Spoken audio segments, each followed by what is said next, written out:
ఇచ్చుకోవాలని జిల్లా కలెక్టర్ గారి ఆదేశాల మేరకు ఇటువంటి కార్యక్రమాలు చేపట్టడం జరుగుతుంది.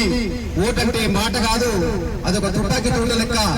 నా ఒక్క ఓటు ఏమైతుంది, నా ఫ్యామిలీ ఓటు లేకపోతే ఏమైతుంది అని ఓటింగ్ రోజులు ఎంజాయ్ డేగా ప్రకటించుకొని కొందరు పట్టణాలలో మరి సరిగా ఓటింగ్ శాతం లేనందున నీ ఒక్క ఓటు, నీ 2 ఓట్లు, నీ 3 ఓట్లతోనే నువ్వు వేయకపోతే అసమర్థుడు గద్దెనెక్కి నిన్ను తొక్కుతాడు.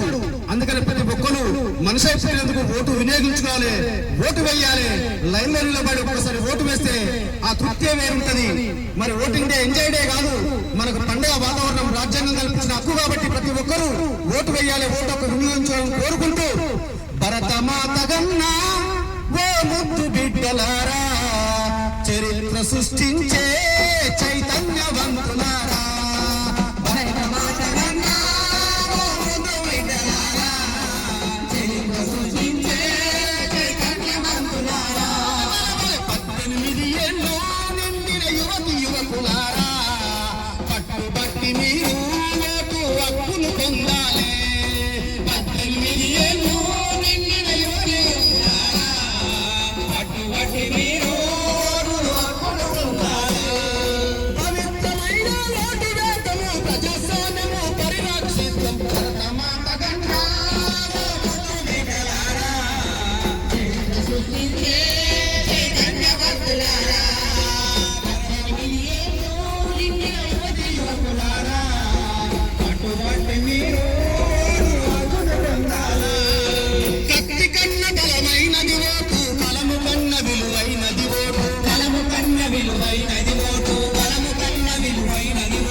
సృష్టించే